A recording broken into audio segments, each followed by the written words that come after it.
उठो और प्रार्थना करो ताकि तुम परीक्षा में ना पड़ो। यह पवित्र शास्त्र बाइबेलत शुभबार्ता लुकासर अध्याय 22 पद 46 लिखा আছে।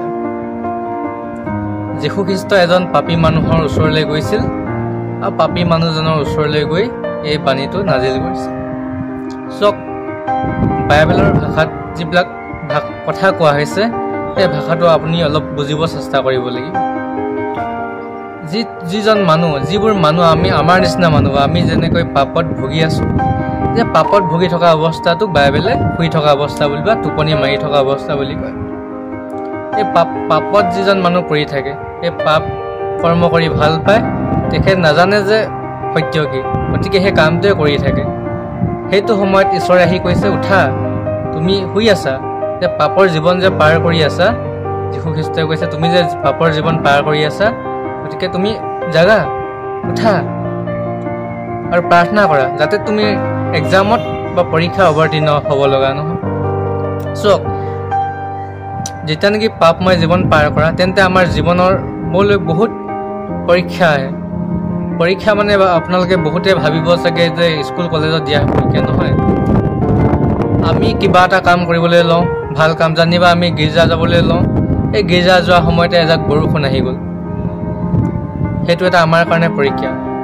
আমি গীৰ্জালৈ যাম নে আমি বৰষুণৰ কাৰণে আমি অৱহেলা কৰিম, সেইটো হৈছে এটা পৰীক্ষা।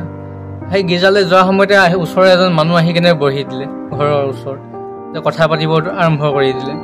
তুমি ভাবিবা এই মানুহজন আহি গ'ল, এতিয়া মই গীৰ্জা নাযাওঁ চাগে। সেইটো এটা এক্সাম তোমাৰ। গতিকে পাপময় জীৱন যেতিয়া পাৰ কৰিবা, তেন্তে সেই সময়খিনিত বাইবেলৰ ভাষাত বা ঈশ্বৰৰ ভাষাত টোপনি মৰা বা শুই থকা বুলি কয়। আৰু বহুত এক্সাম মই ক'ব পাৰিম পৰীক্ষা বুলি কয়। নিজৰ ফেমিলিৰ কথা কওঁ, নিজৰ ভাই ভনীৰ মাজত, ভাই ককাইৰ মাজত যি কাজিয়া হয়, সেইটো এটা বাইবেলৰ ভাষাত পৰীক্ষা হয়, এক্সাম হয়। আমি কেনেদৰে সেই পাৰ কৰিম সেই সময়খিনি, এই জীৱনৰ এটা পৰীক্ষা। আমি ওচৰ চুবুৰীয়া হওক বা ভাই ককাই হওক, মা দেউতাৰ লগত যে আমাৰ মাজে সময়ে কিবা সংঘাত হয়, সেইটো হৈছে এটা এক্সাম। গতিকে সেই এক্সামটো বা পৰীক্ষাটো আমি পাৰ কৰাটো ঈশ্বৰে কৈছে। যাতে তুমি যদি প্ৰাৰ্থনা কৰা, তোমাৰ সেই এক্সামৰ অৱতীৰ্ণ হ'ব লগা নহয়। যাতে তুমি প্ৰাৰ্থনা মানে কি, প্ৰাৰ্থনাৰ অৰ্থ হৈছে ঈশ্বৰ আৰু তোমাৰ মাজৰ এটা আত্মিক আৰু আধ্যাত্মিক সম্পৰ্ক। গতিকে কৈছে, উঠা আৰু প্ৰাৰ্থনা কৰা, যাতে তুমি পৰীক্ষাত অৱতীৰ্ণ হ'ব লগা নহয়।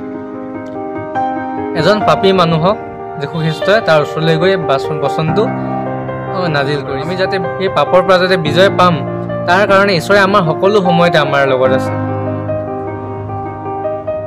আমি যিবিলাক পাপ কৰিছোঁ, সেই পাপৰ পৰা যাতে আমি বিজয় পাবৰ কাৰণে ঈশ্বৰে সকলো সময়তে আমাৰ লগত আছে, যাতে আমি পাপ কৰ্ম এৰি ঈশ্বৰৰ লগত থাকোঁ, যাতে আমি পাপবিলাক ত্যাগ কৰি ঈশ্বৰৰ লগত থাকোঁ। সেইটো কাৰণে ঈশ্বৰে কৈছে, তুমি পাপ কাম এৰি মোৰ লগত থাকা, মোৰ লগত থাকা।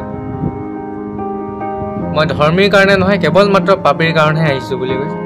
পাপীৰ জীৱন সলাবলৈ আহিছোঁ, ধৰ্ম পৰিৱৰ্তন কৰিবলৈ অহা নাই বুলি কৈছে যীশু খ্ৰীষ্ট। মই কেৱল মাত্ৰ পাপীৰ জীৱন সলাই সম্পূৰ্ণৰূপে নিকা, যিদৰে নেকি আমাৰ পিতা পবিত্ৰ, ঠিক সেইদৰে তুমি পবিত্ৰ হোৱা বুলি কৈছে। ঈশ্বৰৰ ইচ্ছা এইটোৱে যে আমি সকলোৱে পবিত্ৰ হৈ থকাটো ঈশ্বৰৰ ইচ্ছা, যাতে আমি বেয়া বিচাৰৰ পৰা বাচি থাকোঁ, সেইটোৱে ঈশ্বৰৰ ইচ্ছা হয়।